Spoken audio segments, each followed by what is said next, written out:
just for remind. Yeah. So good morning. And Good morning. in our last session, if you remember, we spoke about mega book summary mind map, we call it, where we capture all the important points of the book that we want ourselves to remember even after 5-10 years. We don't want to remember the entire book. That would be too much of information overload, but whatever is relevant to our lives, whatever we want to remember. So the basic format of a mega mind map summary was we write about the meaning of the book, whatever the book is about, some meaning. Every book has some meaning or some background story or whatever it is. Then the objective of the book. And for the objective of the book, we don't need to read the entire book or something, maybe the backside of the book and a little bit the preface, the introduction, and we get a hang of it. Okay, this is the book all about.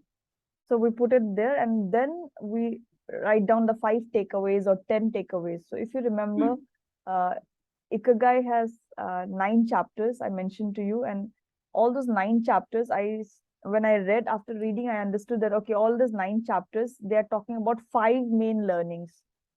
That was from my perspective. Now, when you read, you may say, okay, I'll come up with 9 learnings from this book. So whatever way, we put them as major takeaways. So if you see, there are only 3 branches: objective, meaning of the book, or some background of the book, and the what you call the takeaways from the book. And then under each of the takeaways, we elaborated, and the map is also shared with you.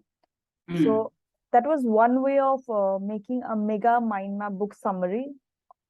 Once the book is completed, only after you have read it fully, you can do that. On the contrary, there are a lot of people who would not make a mega mind map summary for all the books, except for few academic books or something they really need in their field of study or work. For others, what they would do is they would make a chapter-wise speed map or a chapter-wise mind map. So even that is possible, that, okay, this chapter is very interesting, why not make a mind map? So that you can do. And what I usually do is for each chapter, I will make very randomly, just like how you did on your whiteboard, very randomly. It will be, some will be, random thoughts here and there. Some will be in the radial way, some will be in the linear way. I'll just put it all together on a piece of paper as I'm reading the book. It's almost like simultaneous. I'll read for 20-25 minutes, I understand, and I jot down. And then at the end of, let's say, 10 days or even 1 month, when all the notes or random notes are there with me, and then one day I sit at peace, let's say, okay, for 1 hour, I'll sit, I'll go through all of that. The book also will be there in front of me, and then I take 2 hours or 3 hours also, it's fine, but I'll put a nice mind map, I'll put images, and I'll put all the information. So now why I say that, if you see the entire process, you will see, Shubhra, it's taking so much of time just for one book. So I'll go back to a story, because we are talking about the book Ikigai. I'll go back to a story that someone shared to me, someone from a corporate sector. One of my mentors actually shared with me that there was this machine that got, that had some problems, and it was not running. That machine was not running, and the entire workshop was closed because it was dependent upon that big machine. And there were these 2 group of engineers. One group were from Japan, the other group were from India. Now, this is not a joke or trying to demean someone, but this is a real story. And then it has, a lot of management gurus that share this story. So what happened was, the machine was showed to them, to both the groups. And what is said that when the Indians came, they saw the 5 or 6 of them, they just started working simultaneously. They found out the problem, and in 2 hours, they just repaired it and they went. Now, if the same machine, just imagine that there are 2 replica, the same machine, there are 2 machines, and this problem is same, everything is same. Now, when these Japanese people are called, and they are also 6 in numbers, just like the Indians, 6 in numbers. What they did was, they did not all simultaneously go and start repairing the machine. They waited for a while, and they looked at the machine. Then 2 persons started taking notes. 1 person started finding out the problems, and it took them 6 hours to solve the same problem which the Indians solved in 2 hours. Now, if we look from an outsider's perspective, or even if I'm the boss, I would say, okay, the Indians have done a much better job. Or let's say, let's not call Indian or Japanese. If I just say group 1 has done a much better job, just 2 hours mein khatam kar diya. And the other group, they have taken 6 hours. But now imagine the next time the same machine, or let's say in any other company, a similar problem comes, or even in the same company, the same problem arises or something near about. Now the Indians or the group A people, six, they will again come and they will again take 2 hours. Now the you group call the second set of people, and this is basically if the Japanese way of working, when they come to work, the second time they would have taken only 2 to 5 minutes because they have a proper documentation of the problem. They have spent enough time on the problem in the first go. Now second, third, fourth, they will just need 2 minutes or 3 minutes. So this is we were taught this, and even in management schools also, or I have been told this by people who have worked with people from Japan, that this is a typical way of working they follow, which we don't follow. We see a problem, we jump, we solve it. फिर दोबारा आएगा, again we'll take the same 2 hours. So in reading books also, why I'm sharing this story at this point is, even in reading books or whatever work that we are doing, for example, you are planning using MindMeister, mind mapping. So a lot of people might think that, okay, why is she taking that extra effort to spend so much time on planning? Or even if you are reading a book, why make a mind map? I have understood, let's make 2 3 points and finish it off. But once we are making mind map, taking the initial 4 hours or 3 hours, after that, even after 10 years also, you would be just, I mean, any book that you have made a mind map, or whatever you are doing with MindMeister, automatically it is getting stored in your brain in long-term memory. So it will remain. So the work that you're doing now will, remain with you all the time. So that was the purpose of relating these two stories. And yeah, you can always share this story. Sometimes I'm ensure that I don't use Japanese and Indian. Sometimes I just say group A and group B with you. I have just shared, but it seems that there was this original story with Indians and Japanese only way of working. Yeah, that's good. Yeah. In fact, yesterday, somebody had asked me to come on a talk show or something, and the topic was leadership and communication. So I had no time to prepare because I've been like mad working on this research paper that I'm doing. So in the end, at 7:30, the interview was supposed to start at 9 o'clock. I just went to my MindMeister and I said, okay, the conversation is leadership and communication. What have I written so far on these two topics that I can utilize for this interview? So when I went to my MindMeister, immediately I found, can you give me the sharing rights? Sure. So I went to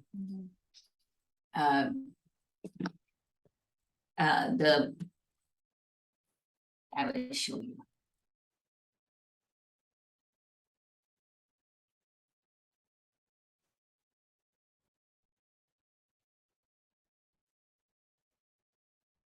So I said, okay, let me see. What have I written so far? I do so much nonsensical writing all the time. Let me see, what have I written about leadership? So I went to leadership.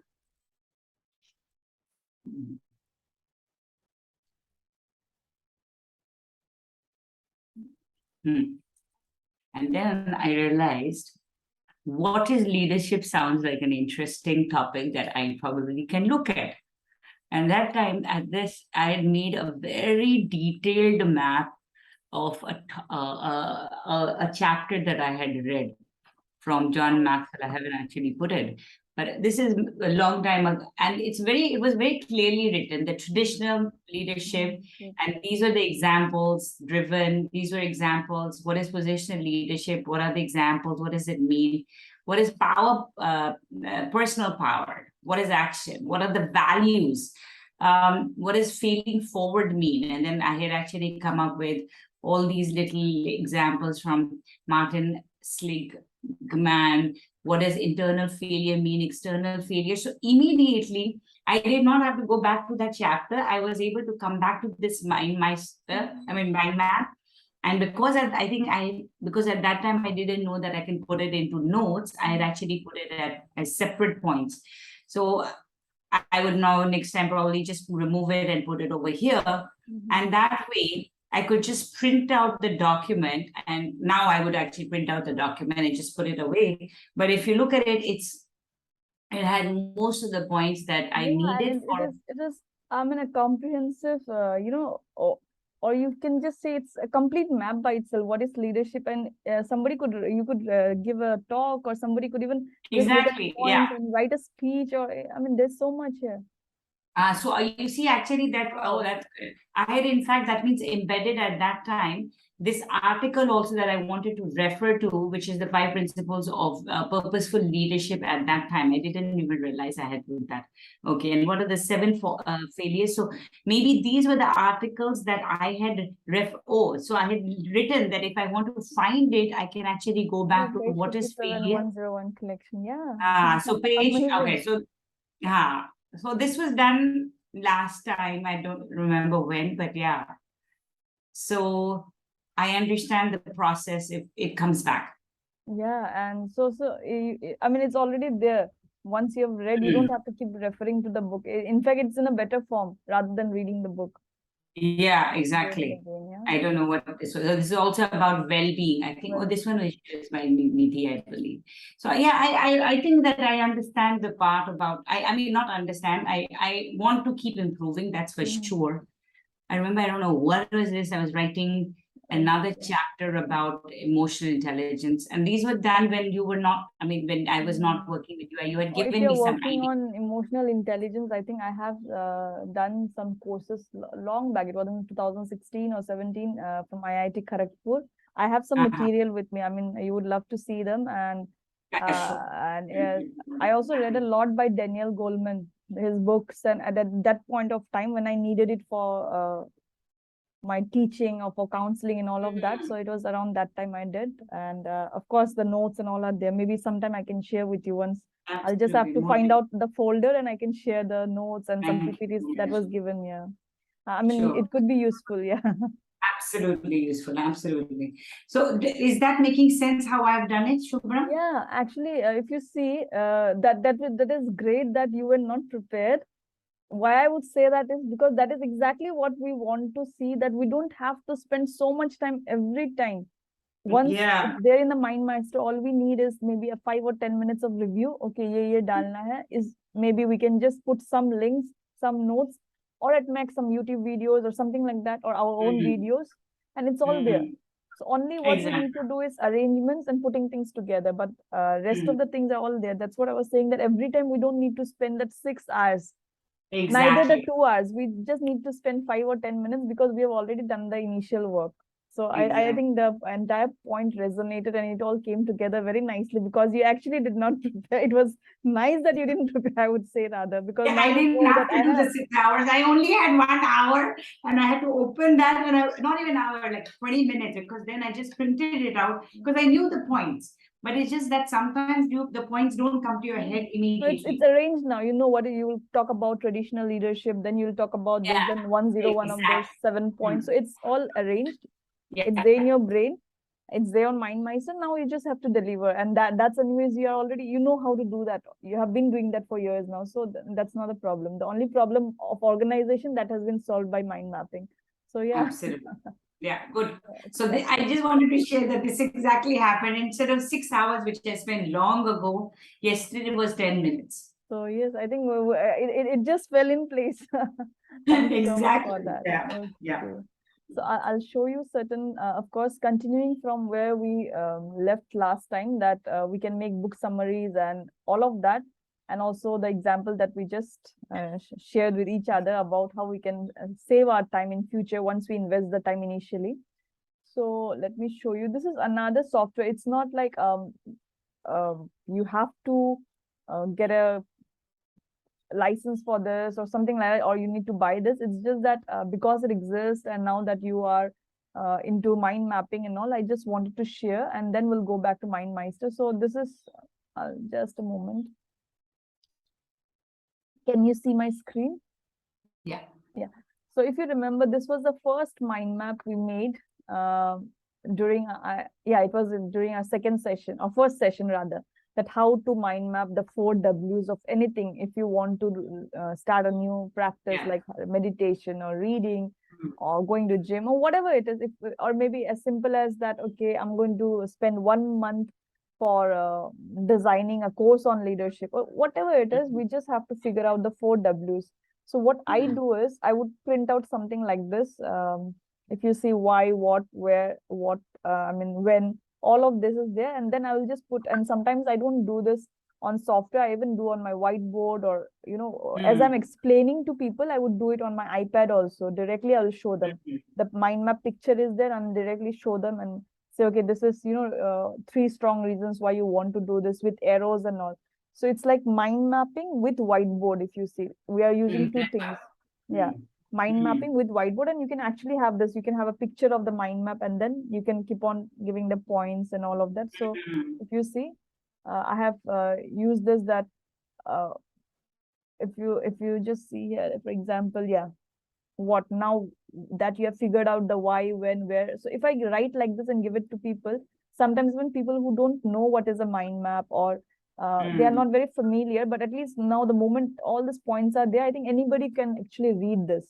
They can understand this. So I use this kind of mind maps also sometimes, which even maybe you can think about, or maybe you're already using, but it's just to show you that, yeah, this is one way where we, after the branches, we also add small points like this. Okay. For non-mind mappers. In our case, we are already doing it under the notes, right? Exactly. We are doing it under the notes. So, and once you download and give it to the people in the form of PDF, they will read it. Correct. And if you want to give them a live experience, so like, for example, the way you showed me your whiteboard today. So you can actually say that, okay, the point number 1. So it can be there. That is how I used to do long back also.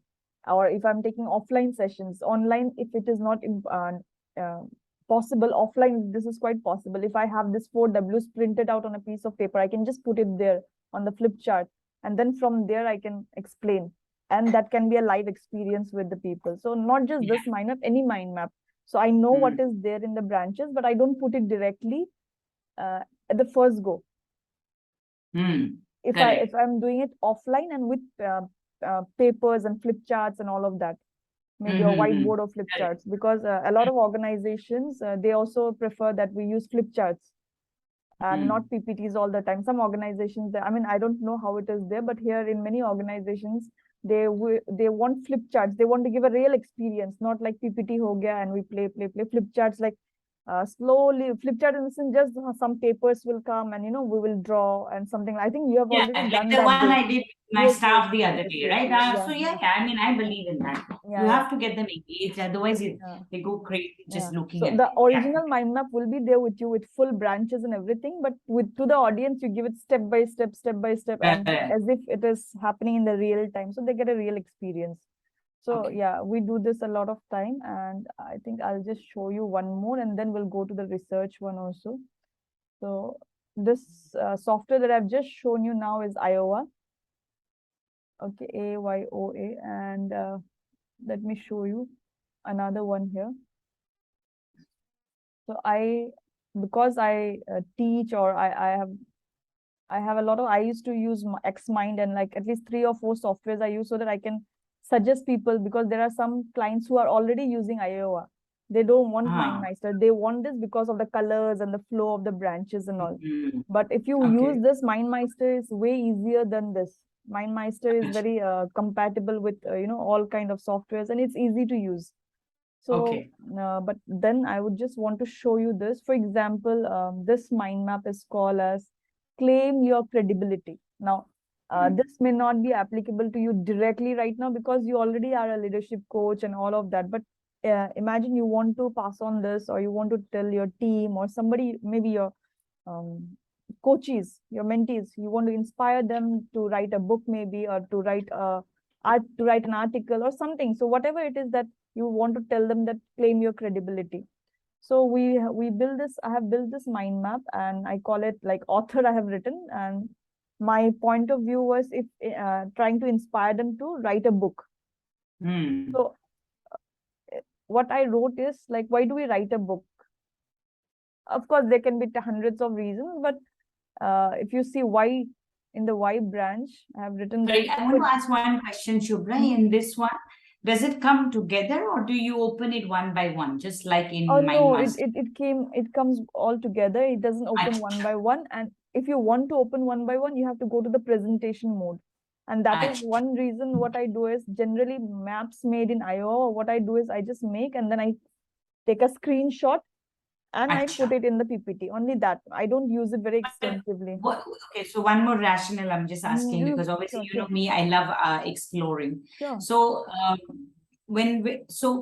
um, what is the difference that between this and that in terms of I know you said that the other one is easier to use, Mhm. but is it that this has more images, or what is it that Oh matlab, is no, the main thing is MindMeister. If you see some, not 2 years also, just a year ago, it was having very bland and very visuals ah were very less. Whereas Iowa had visuals of this kind right from the beginning. And if you see the okay, okay. branches, if you see the branches, they Mhm. are not like lines. It automatically comes like this. Correct, correct. Just yeah, because remember, this is the problem that comes with exactly. So I Yeah. okay, correct. Mhm. So it's more about the visuals. And another Okay, thing is, this was Iowa was originally called iMind.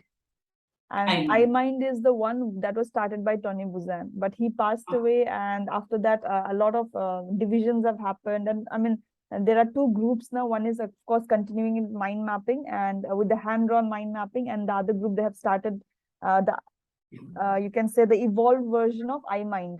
In iMind, it okay, was basically just you could download a software on your computer and you could use it for lifetime. What they did okay, is they made it subscription based, just like MindMeister, where you have to keep paying them, and what all your mind maps will be in the cloud and not. okay, Yeah. okay. Got it, So got it, all got it. of that, yeah. But it's basically Mm. about the visuals, and yeah, maybe you can just try once later when you have time, you can just try with the trial version for 7 days, and you can just Okay, try. Yeah, okay, okay. Got it. yeah, and yes. So claim your credibility, and let's take it from the point of an author. Let's say a first-time author, and uh, the same mind map I'll be sharing with you also, so that you can make the similar one on MindMeister. I'll send the picture to you. And what I would suggest is you can just change. Maybe I'm writing author. You could just think about what is that you want to tell your audience, and then you could explore. And this is just like you can take as a base and you can explore further. So claim your credibility. And what I would do is I would ask people that why is that you want to claim this credibility? For example, I want to write a book. What is the why? So I would Mm. just put some common answers like legacy. There are a lot of people, they think not they think, they have a lot of experiences, they have knowledge, and they want to share it with the world, share that knowledge with the world, and leave a legacy for their family, for that particular. For example, uh, in leadership, there is something, a new type that you have experienced. Though there are hundred, there could be millions of books, but your experience of leadership is unique and you want to write a book about it. So it's not for the purpose of money or anything else, but it's because you want to live that legacy, and for the people in future to read about it. Or is it that you are an aspiring coach or trainer or Mm. an educator or working professional, and you want to claim your credibility in that particular niche? Or you just feel that, okay, it's just my responsibility, I want to share, nothing else. There may be people who want to say that I want to serve the community. Every time I want to I cannot give them slides or this and that, I just want to give a hand or handouts, I want to hand a book. Next time people ask, okay, this is what I'm doing and this is what I teach. So maybe just as a it can be looked upon as a service, or building authority, or even a passive source of income. So whatever it is, there is no right or wrong, but it could be anything. Or maybe you can add some extra branches also, that what is I mean, why do we want to claim our credibility, or why do we want to become an author? In case of author, you can add any other thing. Why do you want to become so and so? Maybe a Mm. thought leader in your industry or whatever it is. And Mm. since this is from the perspective of a book, the second branch will be, if you see the image or the picture, it is a magnet attracting people. Some yeah, some human beings are there, and a magnet is attracting. If you see the second Mm. image, who, yeah, I'll just try to increase the size. Yeah, Mhm, mhm, yeah. mhm. So what it means is, because I'm talking about author, you can see the central image is author. So who are this people for whom I'm writing? I cannot think about Mm. writing a book and then calling it, okay, to whoever it may concern. That would be so Mm. mean, because if I have some purpose, whether it's a responsibility, authority, or whatever it is, I need a specific set of audience. So who are my audience, and do I have a kind of age or some demographics that I'm looking into, or is it a wide group, like anyone from 8 to 80 years can read a book? That would be too wide. So who are my audience, and are there some individuals, or I'm writing it from some specific group of people, or is it my book will be for some specific organizations? There are some books they write only for some specific organizations, and even if that is okay, a book need not be always so generic. So whatever it is, I need to niche even before starting the writing process or anything. These are like the base work, so that later on all this kind of questions don't bother me. I have started writing a book and I didn't think about who will be my audience, and now I'm not finding the correct audience. So uh, narrowing down to who will be my audience, and I can keep on adding some more branches. These are just example branches. I have to think deep down. For example, if I write a book on mind mapping, my second book, so I had to think about, okay, this will be for whom? Working professionals. And if I have to write only for students, specifically for teenagers, definitely the book would have been different. So complete narrowing down of your audience even before going for writing the book. That would be the second step. Now, next is what? What would be the core idea or the theme or some kind of keywords? If you can see, can you hear me? Yeah. No, I can. It's the silly people. Okay. Would you want me to pause? You say it's earning. No. There's nothing here you and me can do. They will be banging my head off. So yeah. So if you see, first what we thought was we tried to clear our minds, and we thought, okay, why do I need to gain this credibility, or why do I need to write a book, or why do I need to do this XYZ job? Next, who is the who or the audience, who are my target audience? Next is what will be the core idea? Even if I'm writing a research paper, I think the questions will be same. There will be some core idea. I just cannot write on a very generic thing. So some core idea, some theme. Even if I say mind mapping, for example, I'm writing on a book on mind mapping, it's a wide thing. So the main topic, the core idea may be mind mapping, but what is the theme? So maybe I'll touch upon mind mapping for clarity in your day-to-day life. So now I know, okay, I'm talking about day-to-day life and what are the activities we carry on, maybe scheduling, maybe this. So example. And then once I do that, I also try to look for some 10 or 20 keywords. And why I said 10 or 20 keywords, because those keywords will later help me in defining the chapters of the book and defining the main core topics for each chapters and all of that. So whatever keywords come to my mind, I will just put it there randomly. So all of that I'll do, and then I'll go back to how. I'll move forward to how, and I will talk about if I'm now again, this is a branch specific to in case if you're writing a book. But if the central image changes, then this how could be something completely different, because it is book. So I would talk about how I'll publish, whether it will be simply an ebook and I will just write and put it there, share it with my friends, and then slowly I'll put it on Amazon. So whatever, all that, the market research, all that, how, whatever it is, the central topic, how am I going to do that? So this how part will come, if you see.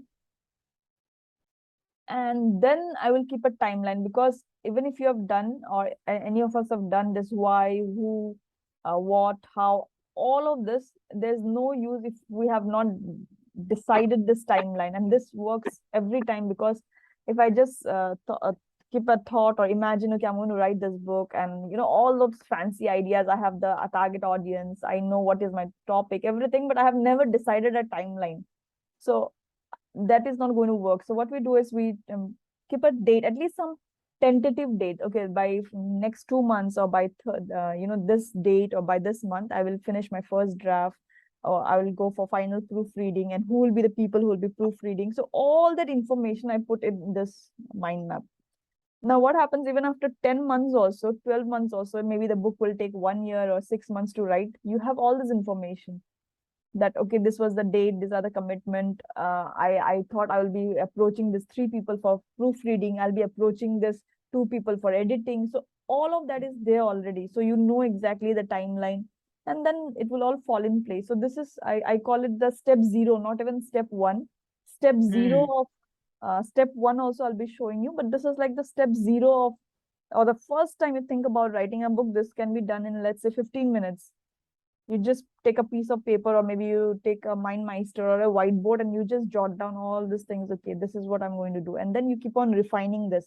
Once this step 0 is fixed, you know your purpose, because your purpose will not be all of this. It could be just one or two of this. You may not be worried about income. You may not be thinking, okay, forget about legacy also. What I want is, I want it, it is a responsibility, or I'm an educator and hence I want to write a book. Straight. There's no other reason. So whatever is the reason, we write all of this, and then slowly, once this step 0 is fixed, then we move to the next phase. So it could be 1 day, 2 day, or maybe 1 week it will take for us to fix, or refine and get absolutely clear on the step 0, and then we will move to step 1 of writing. So I would send the picture or a screenshot of this to you. Yeah. And I think that would help you. And so, I mean, all good till here. Then I would go to what would be step 1. If this is step 0, what would be step 1 of writing? So now, I mean, I have actually simultaneously made it on MindMeister already. Okay, This thing, claim your credibility. So now, if I have to go to, this was step 0. Now, when we go to step 1, should I be embedding it in the same, or should I be embedding it as a next MindMeister? No, right now, I would suggest that you do it as a completely new one. Okay. Why? Because you are doing it for yourself. But in case if you're showing it to someone else, now when I'm doing this with you, if I take the session for this group people, I will do it separately, because I'm showing them. With you, it is like, how will you do it further?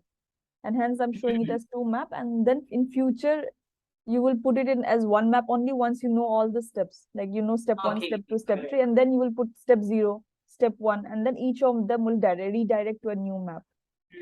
Yeah, absolutely. Yeah. Absolutely. So yeah, so this is about step 0, and which I wanted to show you in Iowa, so that you just know, okay, this is how the entire what it looks like. And yeah, so of course it has a number of new features. Iowa is also continuously, what it was around 2 years back, it has completely changed. They have added a lot of AI and all of that, but then that only complicates the process.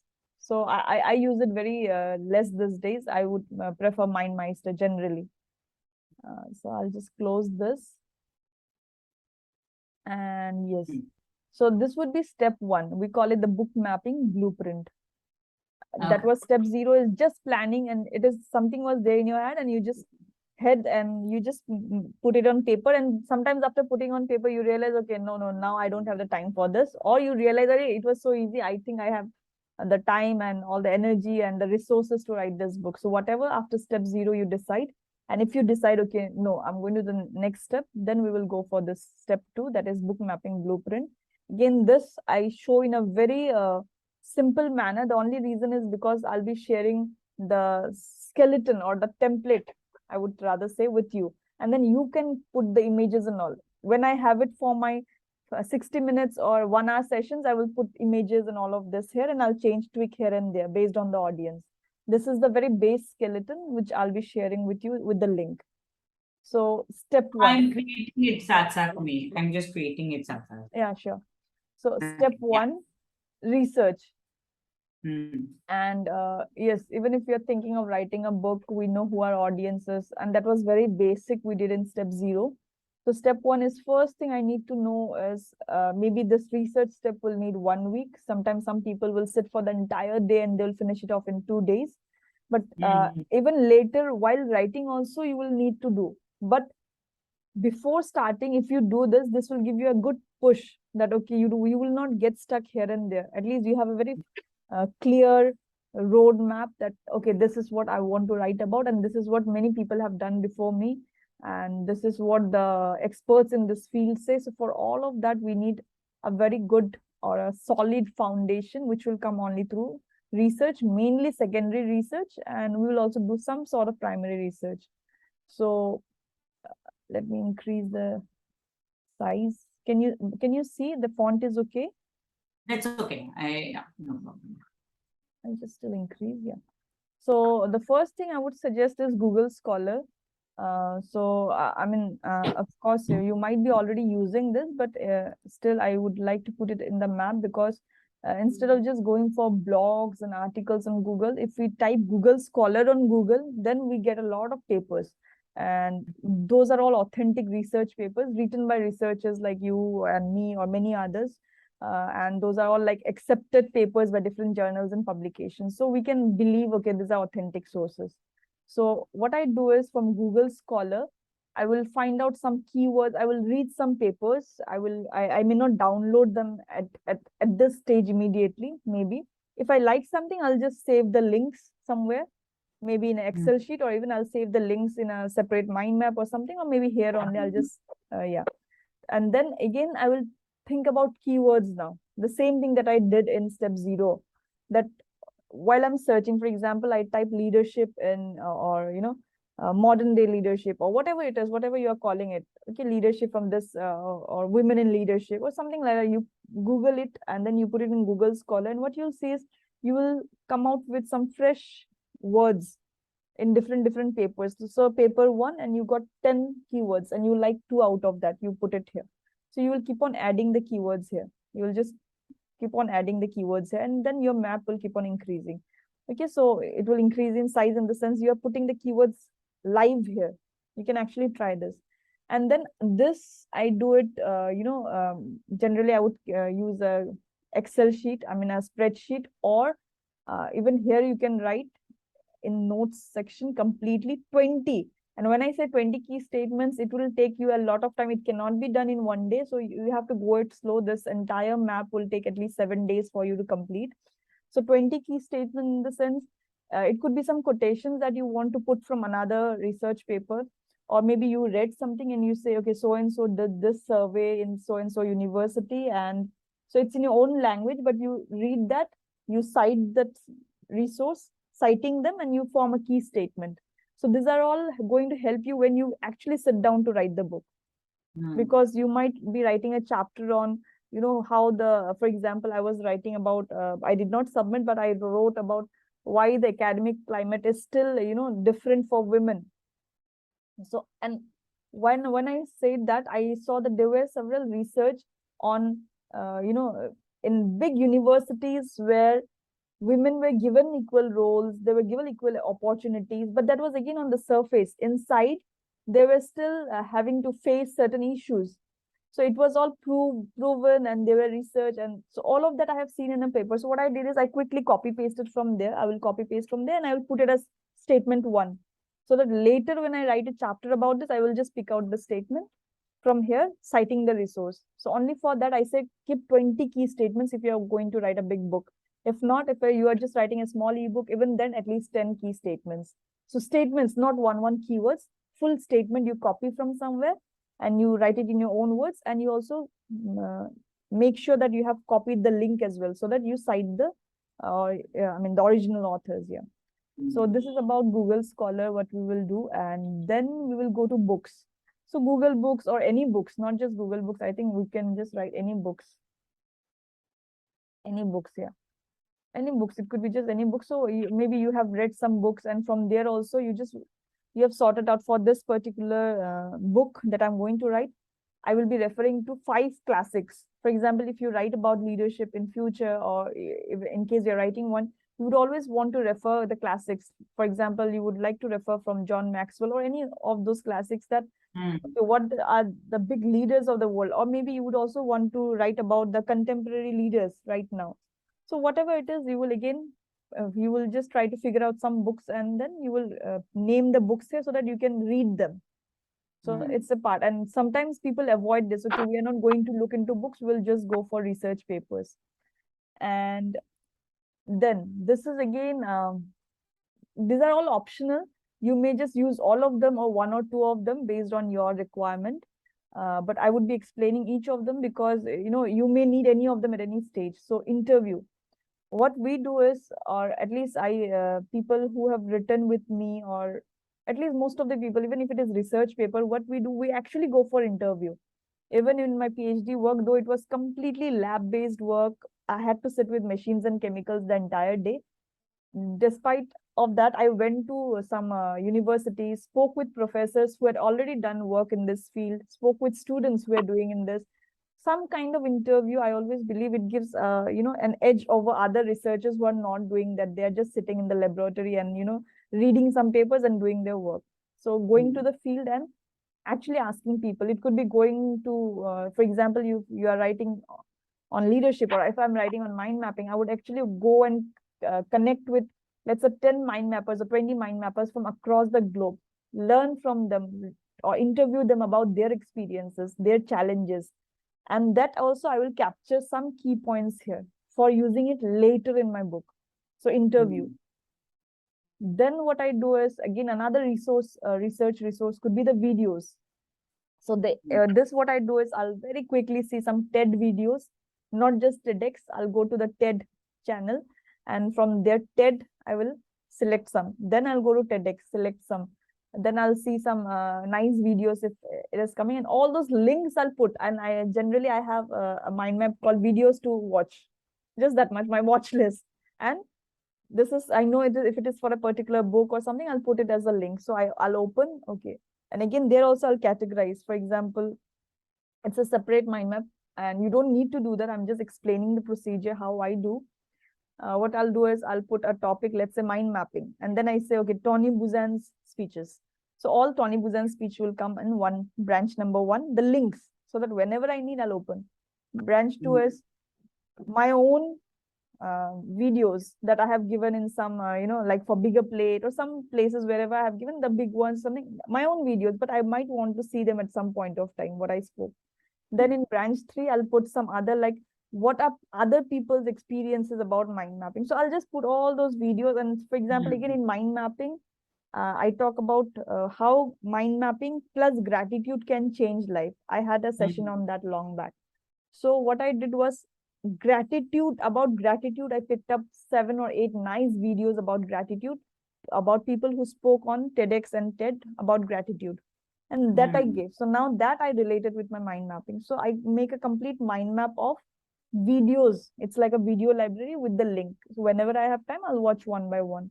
Otherwise, you can just put the links here if it is just like 4 or 5 videos. But videos can be very good resources for your research.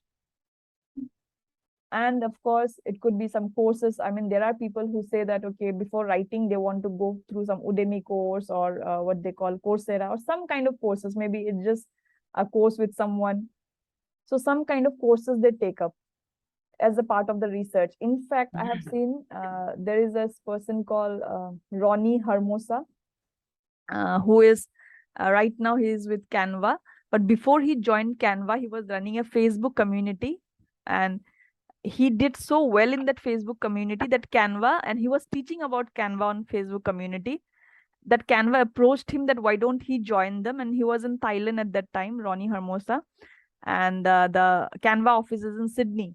So they called him there, and right now he works there. He and his girlfriend, they work there. So, and they have a YouTube channel, and now all that is sponsored by Canva. You had made a video about it, right? Or you had written something Yeah, about I have him, written, right? and I remember. because I came in contact with Ronnie Hermosa through LinkedIn before he joined the job. So he will tell me that I wasn't a big man then, and hence he could reply. Now he's very busy, so maybe out of 10 messages, he could reply to 1 email or something, because of course he's busy and all. So he told me the story. So, from where, what resources you get, actually, you never know. So that is one thing. So videos and courses. So Ronnie Hermosa told me that before he made his Udemy course, what he did was, he went and he did 10, his course was on personal branding. So he went to Udemy and he purchased 10 courses on personal branding to see what people are doing and what mistakes he should not make, what enhancement he should make in his courses. And then he made a course, and he was very honestly saying that. So people go to that extent even for making a Udemy course, that they go and buy 10 other courses. So whatever it is, yeah. So that kind of courses can be used as a very good research material. So I will, before going to the survey part, which is again a big one, I would want to just quickly refresh Google Scholar. So keywords and 20 key statements. Books we already know. Interview, again, some with established people in the industry. scientists, researchers, or some people who know about that topic in detail. They may not be expert, but they know about the topic. Then videos, courses, and yes, the next one is survey. So do you want me to pause here? Okay, okay. So this is step one ka step one. I mean, book mapping blueprint ka step one, research. And again, the last part of research, that is survey. This again is an optional one, but generally we do this, and a lot of people see that this gives them a lot of benefit later in writing, though this takes hardly maybe 1 hour in designing the survey question, maybe 2 to 3 days in sending links to the people, and when they send back, anyways, you just have to put it in that Excel sheet or Google form, and it will automatically generate pie charts. It will automatically generate graphs, and also there's not much work to be done, but it is very beneficial. So when I say interview was with some established people in the industry who know about this topic. In survey, we'll just do the opposite. Now in step 0, I had a future audience set. Who will be my audience? So similar kind of audience, I will try to find out at this stage, and I would send them a survey question that is there any need for this book? So for example, okay, let me close this. For example, I will design some 15 to 20 questions, mostly closed questions about, it could be as simple as that, what kind of, do they understand the basic difference between leaders and boss, or they use it synonymously? What is the difference between, leaders and followers, or what kind of leadership do they expect from their bosses? So it may be you are actually interview, you went with leaders, and this you are going with very normal, people who are working in a 9 to 5 job, or maybe in any organization, and you want to ask them that what is their point of view about leadership, or whatever it is, those questions. Just an example, I'm taking leadership as a topic. So you ask this kind of questions to them through a simple Google form. You don't even need to go and ask them. You just send them across a Google form with 15 to 20 close questions, and at least 3 to 5 open questions. Why 3 to 5 open questions? Because it is in these open questions they will open out their heart. You could just ask them that, okay, one open or 2 open questions, and they will write at least maybe 100 words. And out of that 100 people who have replied back to your survey, maybe at least 2 open answers are so good that you could actually add it in your book. So it is just trying to get information out of people's head or their life experiences through a survey. And even that can be a very good research.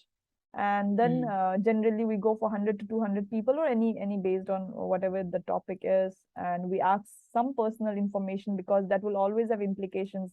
A 20-year-old may not understand leadership in the same manner a 40-year-old understands. So of course, age will have a difference. Age will make some difference in the result, or maybe even the life experiences, the educational background. So whatever is that information, I don't know your topic, but suppose if I have to write a book on a particular topic, so I know who my audience are and what kind of questions will help me. So accordingly, I will design the personal questions also, like name, email ID, where are you from, your age group, or what is your profession, or what, in which stage of your life you are in your early career, mid career. So whatever, all those information I'll take as personal information, and the question. So this is the survey. I would just show you here 15 to 20 close questions. In case you don't have 3 to 5 open questions, I would still suggest that there is at least one open question. One open question where you ask them, or you encourage them to write at least 100 words for you through a question. So yeah, so this is the survey. So I think, I mean, is that fine till here? Okay. So what we have done is we have done research, and we also designed our survey questions, and we have floated it across. We have sent it to very maybe 100, 200, 300 people, and we will wait. And generally people respond. It is, I have seen this most of the time, because you have a good rapport with people, or I mean, people will respond unless we are someone who have never helped anyone, then people will not respond. But generally in your case, I'm 100, I mean, I'm very much sure that people will respond. Yeah. So yeah, this is one thing. And even this kind of survey forms, I would say that you also create for your sessions. For example, you had a session with the organization where you sent me the mind maps that you made on. So you can always have a Google form ready before going to the event. And it's kind of a feedback. It's kind of where they were in point number A before your session, and what is the point B after your session. So you know that already from where to where you have taken. It is only that you want to listen from them. So design the questions, play with words, and put it in a Google form. Just send it across to the main person or on their WhatsApp or whatever is available there. And immediately in 2 minutes, you can in fact tell during the session, okay, I would want to enhance my session better, and just fill the form right now. They would do it then and there, and you have data for your future. And just add, okay, this is a part of a research all the time, because you are researching. This is a part of the research. And so the data, without names, the data can always be used. You can always have, okay, this percentage of people like, did not like, and all of that. So you can always have this survey form all the time, not just for book, but it can be a ready-made thing with you for all your sessions in future, even with your one. Absolutely. Yeah. So this was about research and survey. And moving on. So any book that you read, you will always have this back page. Or even on Amazon, you have this book description, which we call as the blurb. Correct. So many people say that they write the blurb only once they have completed the book. My approach is I do it just a little bit differently. I will modify the blurb maybe after 2 months or 3 months after writing, but at least the first part I will do it in the beginning, because for me it serves as a base to start my book. So the third step after research and survey would be writing this blurb, just very roughly writing in 200 to 300 words. And I always follow this PSA approach, and it works wonderfully. When I say PSA approach, this can be used for even for research papers as well. That what is the problem that I'm going to solve?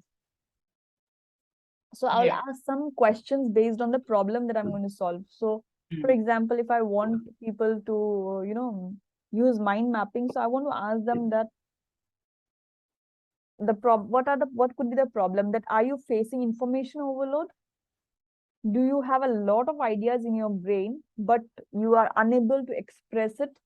Is your mind too cluttered? For example, if I'm thinking specifically about clarity or organization, so I'm putting the questions in a manner where I'm trying to already target a pain that they have, a problem that they already have. So that is a problem-oriented way of asking a question to your audience.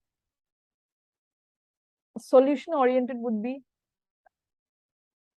do you want a technique to solve your problems effectively, or something like that? The same thing. For example, I was saying initially, I was asking that, is your mind too cluttered, or are you unable to express yourself? Instead of that, if I say that, okay, do you want a technique, or do you want a 5-step approach, or something like that, just completely twisting the question from a solution-based approach. So even that kind of questions also I can ask.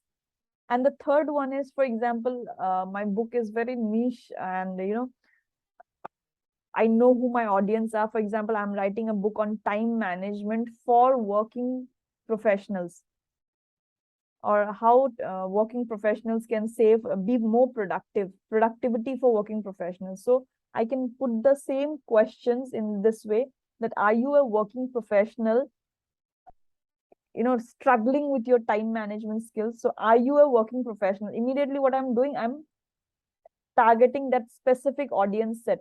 Are you a working professional? And then I either add a problem or a solution. So I'll repeat either the questions. We will be writing around 5 questions. Out of those 5 questions, maybe 2 questions can be completely targeting their problems.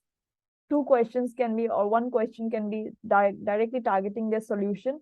And the third, at least 2 questions will be around audience plus solution or problem. Audience will be their solution or problem. For example, if I'm writing a book on mind mapping specifically for homemakers. So, and I want that the mother and children bond should increase. How? We're using mind mapping. So I know that who will be my audience. I want my audience to be the homemakers, and when I say homemakers also, I'm very gender specific. I want women women reading this book. And so I'll say that, okay, you are a homemaker. Are you a homemaker who have, who is not finding enough time to bond with the child, to develop that bonding with the child? So I have a solution with mind maps. So I'm targeting the problem as well as I'm targeting the audience. Or I'm saying that I have a solution for you. With this 5-step approach, you can actually have more time for your family while you are doing whatever chores, or you are already having a lot of work at home, and that's fine. So whatever it is, problem, solution, audience. So these three should always go hand in hand when I'm framing these questions. And once I frame these questions, like, are you this and this, this and this, and this can be the same thing you can use in your copies also. If you see any of the good ads, they use the same approach: PSA, problem, solution, and audience. So once you write those questions, now you say that in this book, we are going to deal with, we are going to give a 5-step approach, or in this book, we will come out with this. So the rest of the part will be just like summarizing. So 5 questions and then writing 200 to 300 words. So this is what gives me a complete, again, very clear picture or a very clear roadmap about what I want to write. I have my research ready, I have my survey ready, and now I have also written my questions. So this was up till blurb or description. So all good till here, ma'am? Okay. So moving forward, now I'll write the introduction. And this is, again, I'll take a pause, because even if we are actually writing this book, you will see that it will take a lot of time to reach from step 0, the previous mind map, to step 1. Research it might take, some people take 15 days, or even if you're working throughout the day, which is not possible for you, of course, and I understand that. Even then, it will take some time. And it's okay to go slow and give some time to the book or the paper, whatever you're writing. And then this can be always done side by side. I say for survey, you don't need a separate time slot, like 2 days or 3 days. It can be just आज 2 questions लिख लिया, कल 2 questions लिख दिया, and then whenever you have time, you just put it together in a Google Map and float it across to people on WhatsApp, Facebook, and different channels. Yeah. So survey is done, and blurb we have understood. The PSA approach, we just need to remember PSA: problem, solution, audience. That's it. Yeah. Once we are done with that and we have some material now, so people have started responding to the survey. We have also taken those 10 interviews that we have scheduled with 10 or 5 interviews that we have scheduled with people.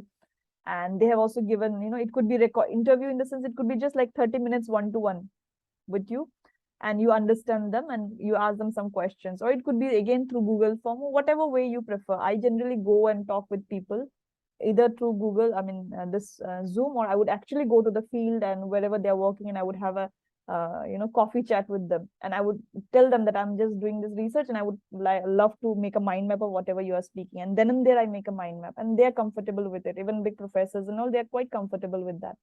So that is done. So you will see that already you have a lot of material now. You would be wanting to write the book actually at this stage, because you already have so much of material. So we start with introduction. So we will start with introduction, that what is the first thing that I want to write in the book will be not chapter 1, chapter 2 or anything. It would be the introduction of the book. So when I say introduction of the book, we will write firstly from the author's perspective. We will go to the audience, the other people, everything later. But first will be why as an author, why as you or me or XYZ, why do you want to write this book? What is the purpose?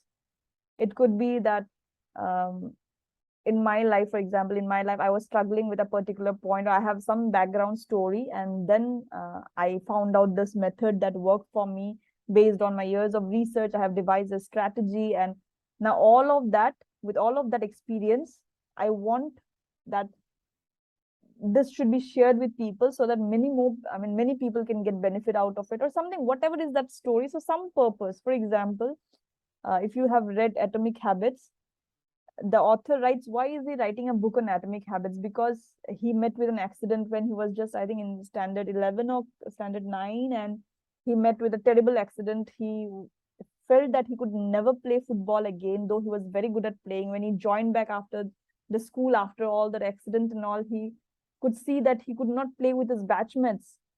and how much it felt, what kind of hurt he felt inside, and that shallowness. And he thought that the only way to come back to life was through habits. When you have a particular set of habit repeating, and you are very focused and disciplined, then you can always achieve anything you want in life.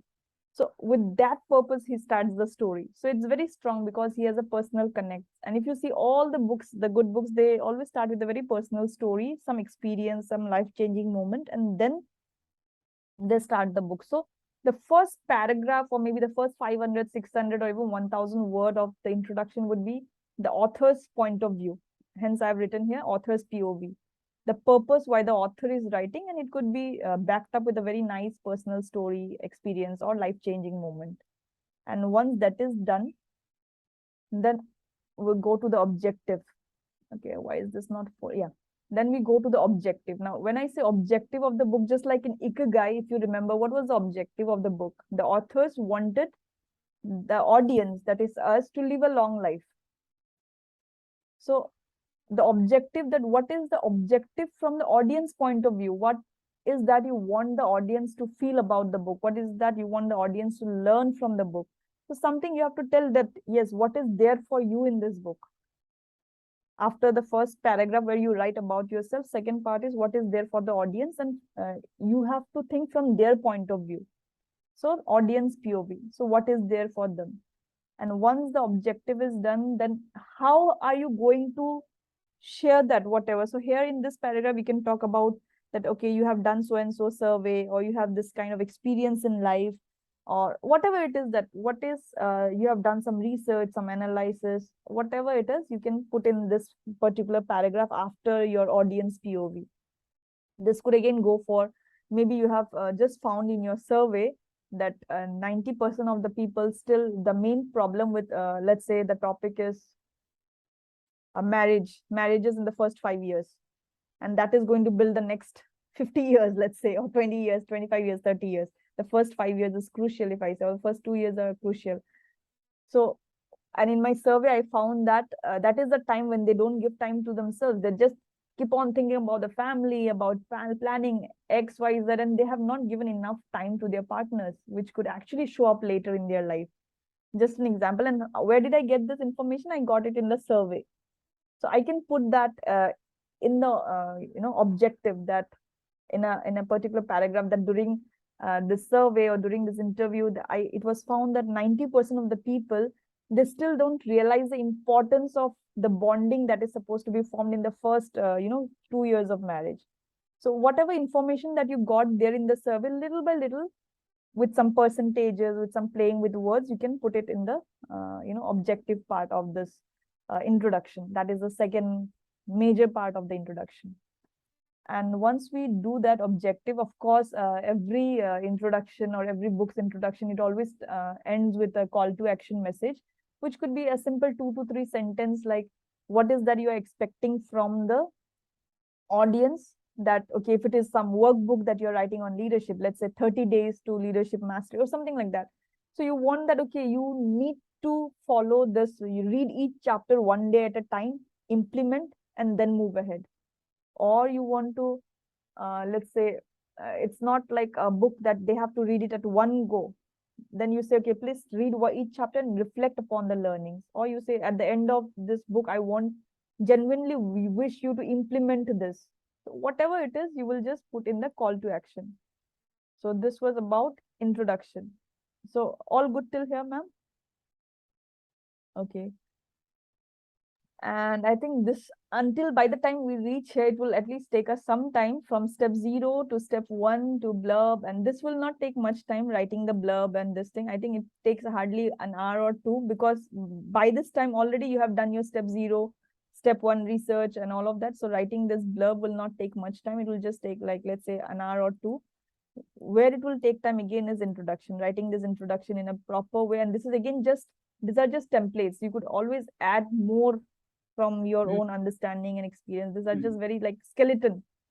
You will put all the muscles and all of that. This is just like the skeleton or the chechis, yeah.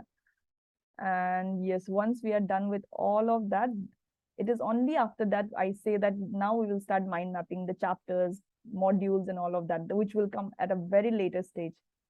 Mm. So this is what I wanted to share with you. And the same thing you could go do for research. If you are doing for an academic research or something, you could just do the same steps, same way. And then, of course, then main part of the paper would be this. Instead of mind map, it would be mind mapping the book. It would be mind mapping the parts of the academic research or whatever it is. Yeah. So I would stop sharing. And yes, so what we did was we started with Ikigai book where we left last time, and any book can be actually divided into three categories. I mean, into just three branches: meaning, objective, and takeaways. And there was a client of mine. She said that she always adds an extra branch. She says my takeaways. One is takeaways from the book, what the author from the author, and How after should all you of take that, over? she will write one sentence for each book. That if Mm. this book, in this book, one major learning that she will implement in her life, and she adds an extra fourth branch all the time. And that branch would be always in brown color because that's the color she associates herself with, brown. So it could be just anything. You could always add an extra branch or something. And yes, from there we went to author credibility. Why somebody wants to read a book, I mean, write a book. From there, who are your audience? How are you going to do that? What? And all of that, step 0. And then step 1. So if you just take 2 minutes to pause and reflect, and then we can actually discuss further, yeah, on this. No, good. It was a good session. So, I mean, how do you see implementing it in your maybe in your personal or professional life, or how would it be? Yeah. No, so in my case, I mean, the thoughts were running simultaneously. Because you see, this week is fucking super hard because I am one side in a couple of hours need to submit a research paper. Okay. And by Saturday, I need to submit the manuscript of the edited book with Devesh. Okay. So you see, when you were talking, it's going both ways, my thought process. Was there anything that I have missed out that I need to address right now? Okay. So did you jot down somewhere, or it's all there? No, so I know, but so the good part was that, like, for example, I'll share my screen.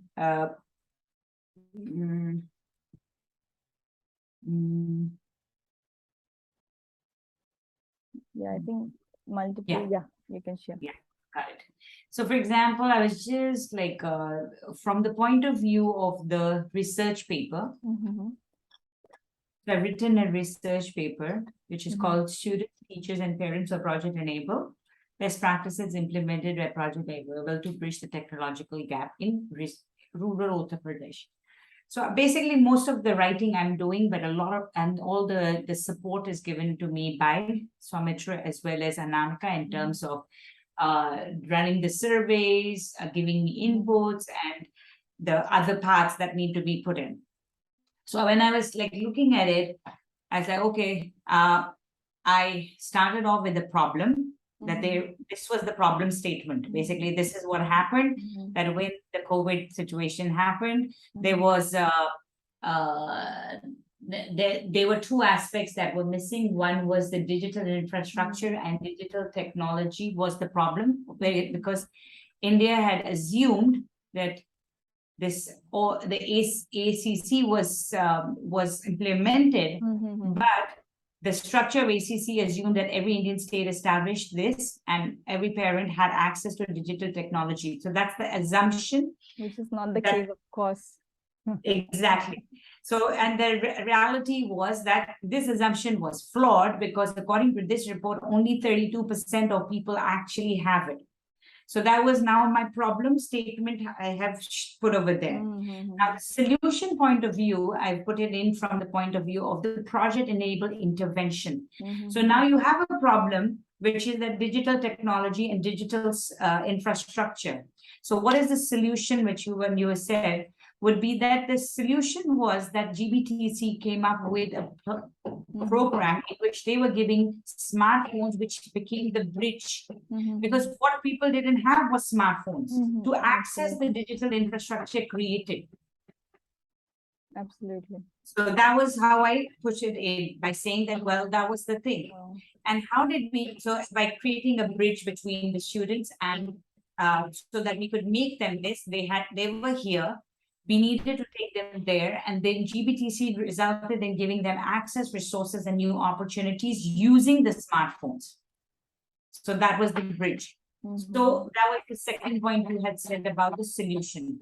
Now coming to the point about the A is what was that?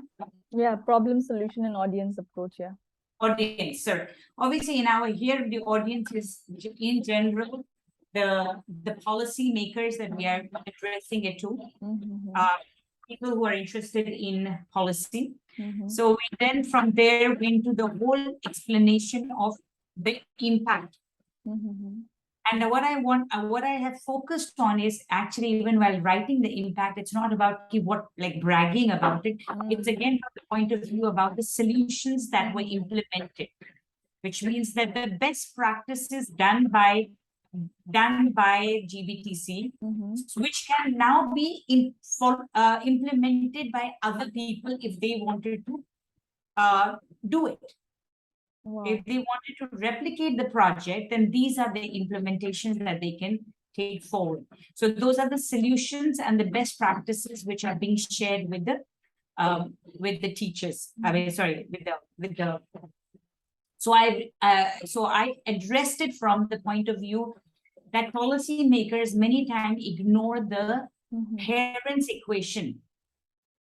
They say student, teacher.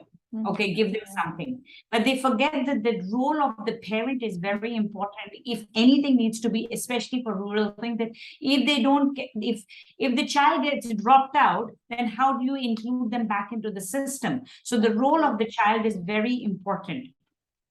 I mean, of the parent is very important to make it a success. So the policymakers should not be forgetting the parent's role in the equation to keep them in the loop. Absolutely. I think this is such a great perspective that we always keep about talk about teachers and students and maybe the education system, this, that, and then we are forgetting the main, connect between this to the parents. Yes. Yeah. Wow. So that's why I said that I have, I have two goals which I'm trying to accomplish. One is student preparedness, and the second is for students to be prepared, I need better teachers because they need to be in sync.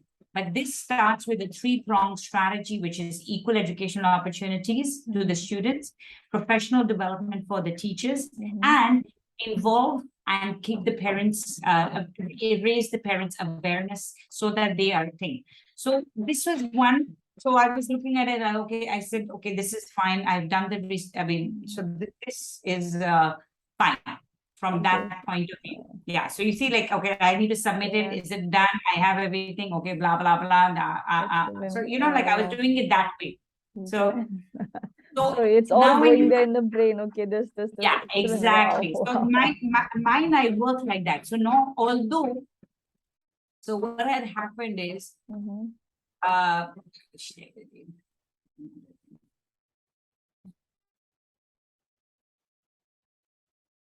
so although then I did not end up using the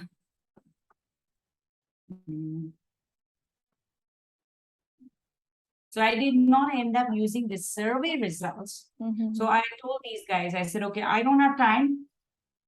I'm doing this. This is the questions. You guys do that part of it. You implement the surveys and you get it done. So although this particular, we did not end up using any survey results, it was Soumitra and Dr. Namika's role to get the survey results in. So, how many students were there, were they improvements? Because this can be utilized in another research project now. These are very useful information. I mean, it may not be this paper, but anytime in future in books. It did not fit in with this paper. So this was going on. And then from there, we also had the one is.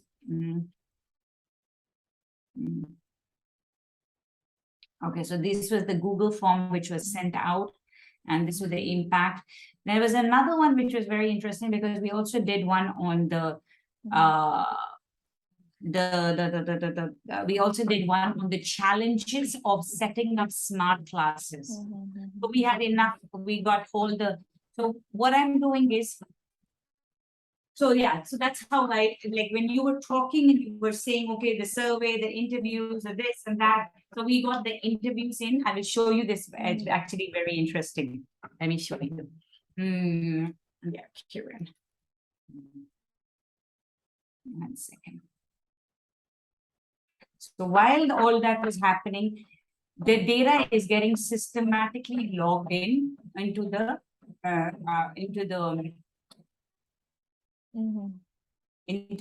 MindMeister also, where so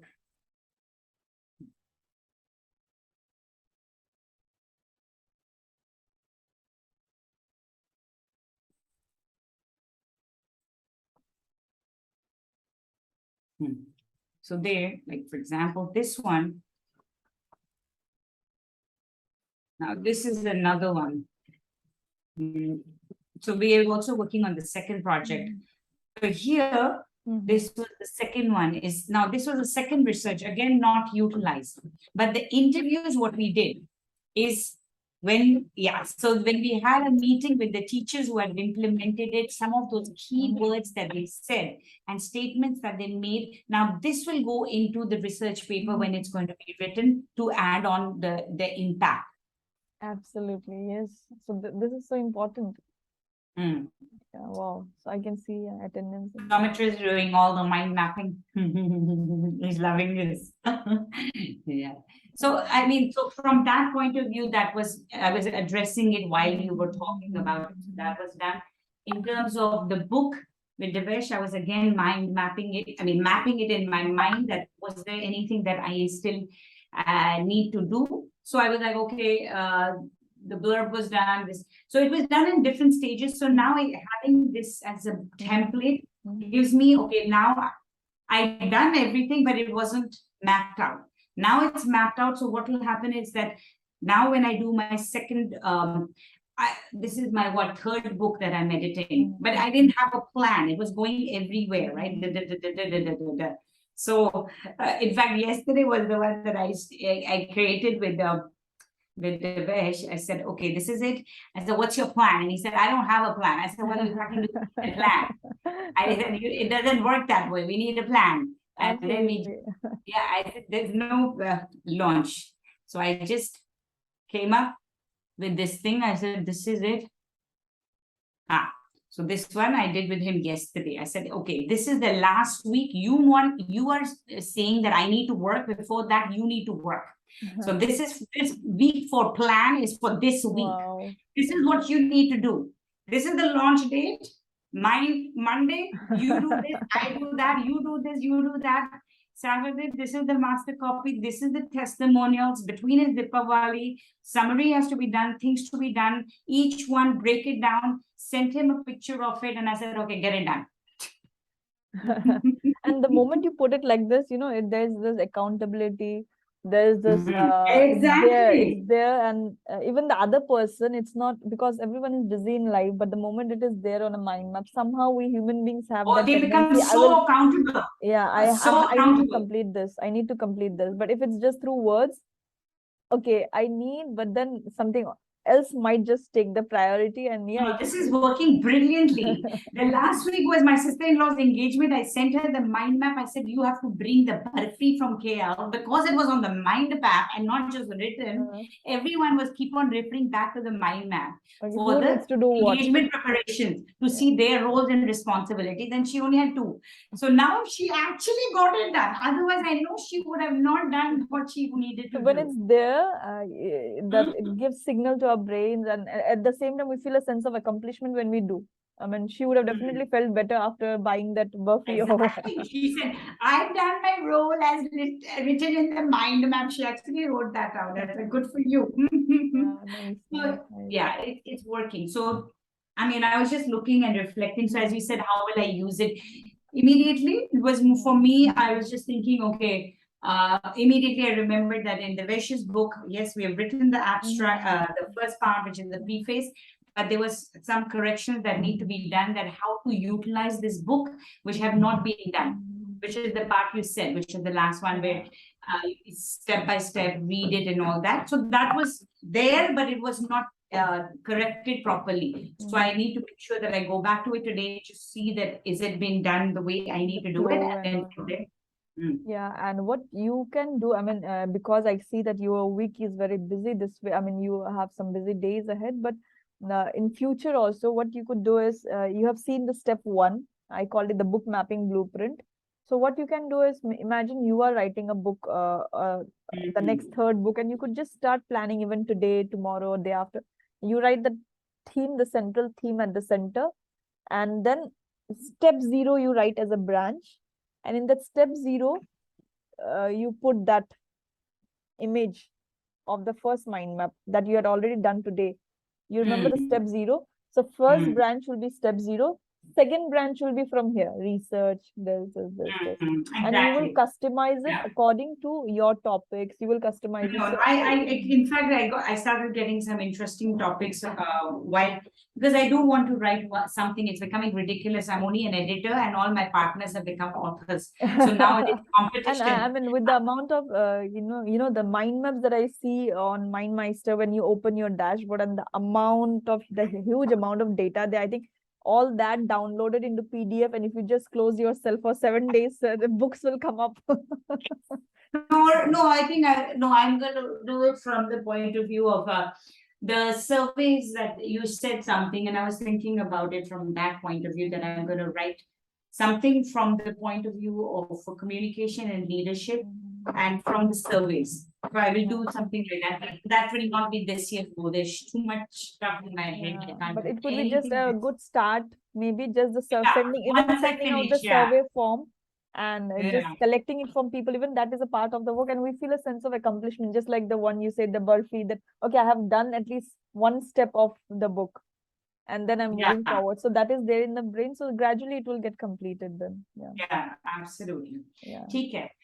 Shubhra, next week we are meeting, right? Yeah. It's Tuesday. What is Diwali. the date? It's Diwali is on that Monday, and then Tuesday morning are we meeting? I mean, for me, there's no issues. We can meet. Me too. I have no problem. Okay, So then I'm good with it. perfect. Yeah, perfect. Because Perfect. anyways, Diwali we celebrate only in the evenings with lights and all of that. Mondays, mornings are okay even on Diwali. Okay, ठीक है. So no, but we are meeting Tuesday morning, right? Yeah. Monday, Tuesday. I mean, even if Tuesday would have been Diwali, we have celebrate only in the evening. That's what I. Oh, okay, correct. ठीक है. Yeah. ठीक So, है. Perfect. So I will see you next week, and happy Diwali in the meantime.